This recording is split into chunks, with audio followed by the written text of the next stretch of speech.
Hoje o programa Diálogo Sem Fronteira tem a satisfação de receber o professor Dr. Luiz Estevam Fernandes. Seja bem-vindo. Muito obrigado pelo convite.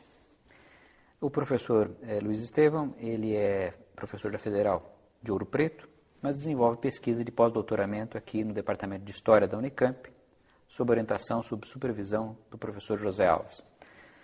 Sua área de pesquisa é a História da América, ou toda essa questão do mundo americano, ibero-americano.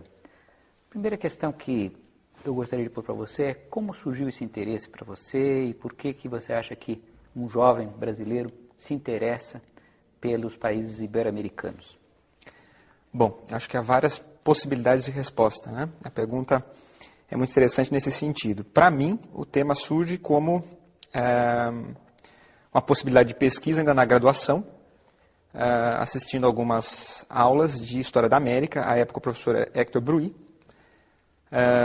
e ali dentro das aulas do professor Bruy, algumas problemáticas foram surgindo que levaram ao interesse na pesquisa em História da América, depois desenvolvida sob a orientação do professor Leandro Carnal.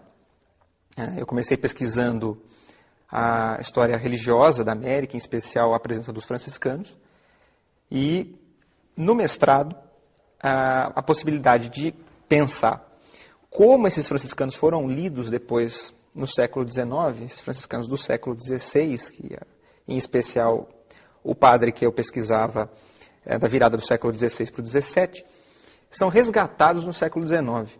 E esse resgate das fontes do século XVI, com esse nome mesmo, resgate, se tornou uma coisa muito interessante e pode ser estudada não só em História da América, como também em História do Brasil, né? Isso é muito similar, esse processo. Quer dizer, ao momento da construção da nação, no século XIX, é o momento em que se vai pegar as fontes do século XVI e revalidá-las num discurso histórico.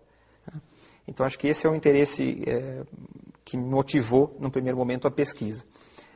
E aí o doutorado e pós-doutorado são um desenvolvimento desse tema em especial, quer dizer, do uso da memória do século XVI e XVII, da colônia, na construção do Estado Nacional, né? E isso é uma coisa pela qual um estudante no Brasil, independente de ser História da América ou de outros países que passaram por um processo de formação nacional no século XIX, podem encontrar um fértil diálogo, né? A questão que logo surge à mente quando se fala na América, Ibero-América, dos países de colonização hispânica, da coroa espanhola, é justamente aquela contraposição que se faz sempre entre nós, brasileiros, um único país, que falamos todos português numa área muito grande, há uma divisão, né, das antigas colônias que acabaram constituindo estados nacionais muito menores e que em constante disputa, muitas vezes, entre si, nesses séculos todos. Então, nesse contexto, o interesse do Brasil, sempre houve uma espécie de... Já houve quem dissesse que o Brasil está de costas para os seus vizinhos. Então, esse interesse tem crescido no Brasil pelos ibéricos, pelos nossos países vizinhos, e como isso se articula na universidade? Bom, isso tem crescido, tem aparecido sim. De fato, quer dizer, essa tradição desde o Manuel Bonfim, ou até anteriormente, de pensar o Brasil de costas para o restante da América, tem se invertido. Há nas universidades um crescimento enorme na produção em História da América. Aqui na Unicamp, em especial, há um grupo de estudos de História da América, que é capitaneado, liderado pelo professor José Alves, pelo professor Leandro Carnal e também por mim, que tem desenvolvido pesquisas, tanto na graduação quanto na pós, com uma inter-relação, por exemplo, com o IEL, com a professora Gabriela Pellegrino Soares da USP. Então, quer dizer, há centros de pesquisa que estão se articulando. Projetos temáticos da FAPESP também têm surgido nessa área, e em especial a criação da ANPLAC, da Associação Nacional de Pesquisadores de Latinoamérica e Caribe, que a partir de 4 anos atrás também passa a incluir os estudos dos Estados Unidos dentro do seu cabedal de investigação, cria um espaço de institucionalização desses saberes, né, dessa produção em História da América Ibero-Americana e também de História dos Estados Unidos, né? Então, e esta criação dessa associação congrega pessoas de diferentes formações, além de História, pessoas de outras áreas? Não, num primeiro momento é de historiadores, né? Algo similar a ANPU, por exemplo, mas especial... Que é a Associação de Nacional de Professores Universitários de História. Né? Mas esse é de História da Latinoamérica e Caribe. Por outro lado, a partir do momento em que ela é criada, a possibilidade de diálogos com outras áreas vai surgindo. Então, naturalmente, os diálogos com outras áreas que não só da história vão acontecendo. E tem acontecido a participação de pessoas tanto do Brasil quanto de fora nos encontros da associação tem trazido sempre o diálogo com literatura, com outras áreas do conhecimento. Né? Há uma tradição que já tem algum tempo, mas que está se fortalecendo nessa área do continente americano, de estudo de redes de cooperação entre os intelectuais, seja dos países ibéricos, seja do Brasil com os restantes desses outros países. Alguns intelectuais, em diferentes momentos, apesar de estarmos, como dissemos antes, de costas para a Iberoamérica, também houve sempre contatos. Como é que surge esse interesse por as redes de cooperação e quais são as possibilidades de pesquisa nessa área?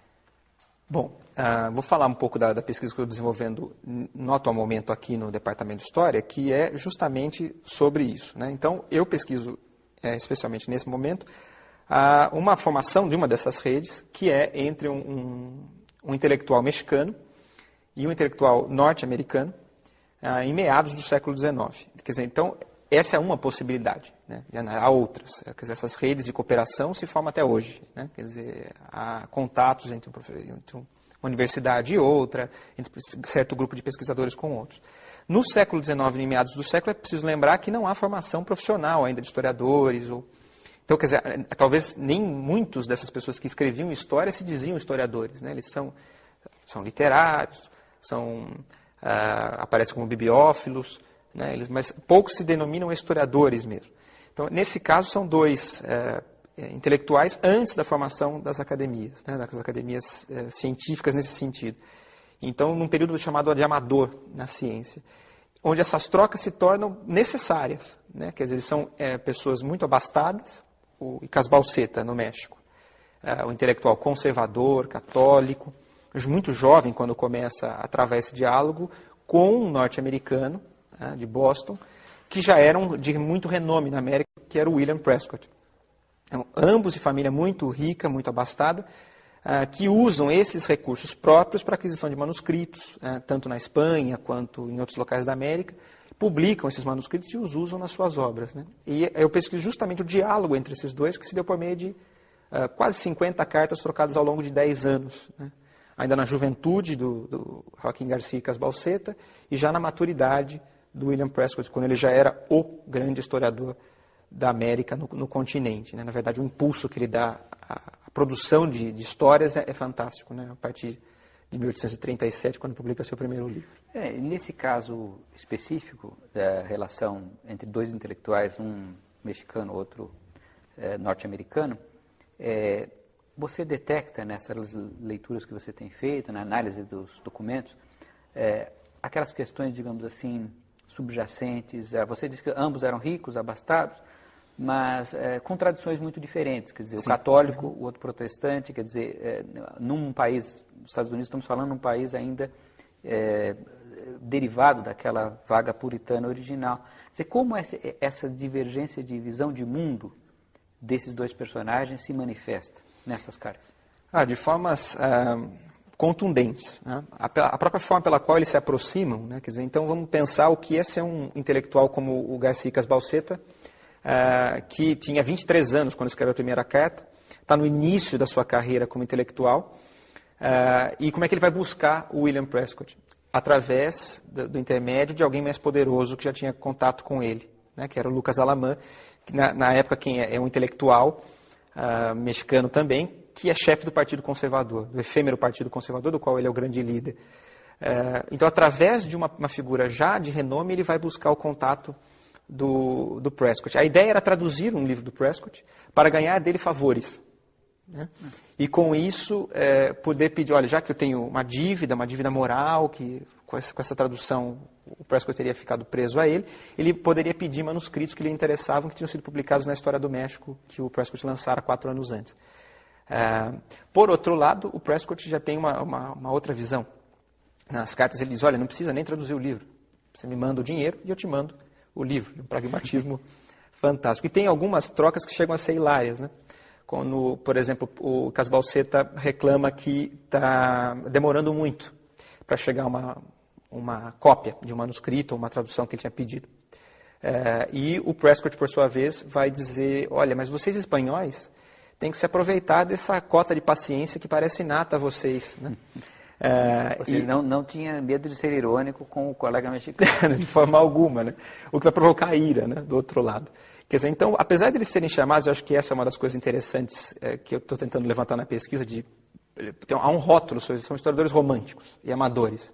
São formas muito distintas de produzir história romântica e amadora, né? Agora, tem um aspecto que perdura e que chega ao século XXI, que é o desafio que você está encontrando aí no século XIX, de intelectuais de países periféricos, pobres, como era no caso aí o México, como é o caso do Brasil hoje, com os intelectuais de uma grande potência. Quer dizer, eu acho que essa questão de fundo é muito comum na vida acadêmica. Sim. No Brasil. Ou seja, você tem um contato com o estrangeiro e, ao mesmo tempo, esse estrangeiro se põe numa posição superior. Como você articula essa, digamos, a situação que hoje existe e aquilo que você encontrar nas cartas? Eu acho que essa articulação ainda é direta, quer dizer, é mais fácil, às vezes, o diálogo entre esses países periféricos. Quer dizer, uma das pessoas com quem eu estou produzindo pesquisa, um artigo em especial, é um professor da Argentina, o Fábio Wasserman, com quem a gente vai pesquisar justamente, porque na Argentina também há esses intelectuais como o Casbalceta que preferiam não escrever a história do país, a história nacional, mas reunir documentos para que no futuro o historiador pudesse produzir a partir daqueles documentos a história nacional. Então ele se sente muito mais um garimpeiro do que um ourives da história. Quer dizer, então, na Argentina também há coisas similares, há no Peru coisas muito similares. Enquanto nos Estados Unidos a tradição de fazer história nacional já era antiga. Na mesma época, você tem a produção do George Bancroft, de 12 volumes, né, editados com enorme sucesso. Quer dizer, o Prescott, que é traduzido para toda a América Latina, só no México ele ganha 3 traduções, feitas de forma concomitante, enquanto esses pesquisadores lá não têm a mesma ascendência, são desconhecidos. E nos dias de hoje, como eu estava dizendo no início, ainda é um pouco assim. Quer dizer, você, ainda mais no Brasil, pesquisar história da Iberoamérica e tentar ser lido na Iberoamérica ainda é um desafio, quer dizer, porque você não está pesquisando uma história nacional, está pesquisando a história de outros locais. Em outros países, nos Estados Unidos, é ainda mais difícil. Porque esse tema, o professor Luiz Estevão é um estudioso não só da Iberoamérica, mas também da história dos Estados Unidos, né? Inclusive possui um livro muito utilizado sobre a história dos Estados Unidos. Então, aí é uma pergunta mais peculiar ainda, mais específica, quer dizer, como, na sua situação de um estudioso dos Estados Unidos, como é que você vê essa questão de nós, que estamos aqui, periféricos, falando dos Estados Unidos? Como é que é a recepção? Mesmo que não haja, quer dizer, como é que é essa questão de você escrever sobre uma potência, sabendo que essa potência não está muito preocupada com o que nós estamos, ao contrário do que acontece quando eles escrevem sobre nós? Sim. Bom, eu acho que isso ainda existe, mas já é uma possibilidade de diálogo muito maior, né? Sem sombra de dúvida. Nesse momento, por exemplo, nós estamos organizando, o professor Sean Purdy, da USP, e o professor Arthur Ávila, lá do Sul, um livro que é justamente sobre balanços historiográficos sobre os Estados Unidos, porque também é a tentativa de fazer com que o público brasileiro conheça a história dos Estados Unidos, para que saia também de um lugar comum sobre o que são os Estados Unidos como país, né? Quer dizer, então um vizinho poderoso do norte, imperialista, tudo isso é fato, por um lado sim. Por outro, há que se conhecer também a história norte-americana e as relações da história norte-americana com o restante da América para poder prosseguir nesse diálogo. Esse livro que nós estamos organizando, com balanços historiográficos, além de contar com a participação de intelectuais aqui do Brasil que pesquisam o tema, então Beatriz Domingues, Leandro Carnal, entre outros, também vai contar com a participação de pesquisadores norte-americanos, na Johns Hopkins e de outras universidades que estão em franco diálogo conosco para a produção disso. Então, quer dizer, há a abertura da possibilidade desse diálogo nos dias de hoje. Eu acho que ainda está engatinhando, mas é um caminho. Em relação ao passado, seguramente isso ampliou-se muito. Não tenha dúvida. Colaboração. Essa colaboração hoje é muito maior. Foi uma satisfação muito grande recebermos o professor Luiz Estevão hoje, no programa Diálogo Sem Fronteira. Agradeço muito. Eu que agradeço o convite, foi um prazer. E todos estão convidados ao próximo programa Diálogo Sem Fronteira.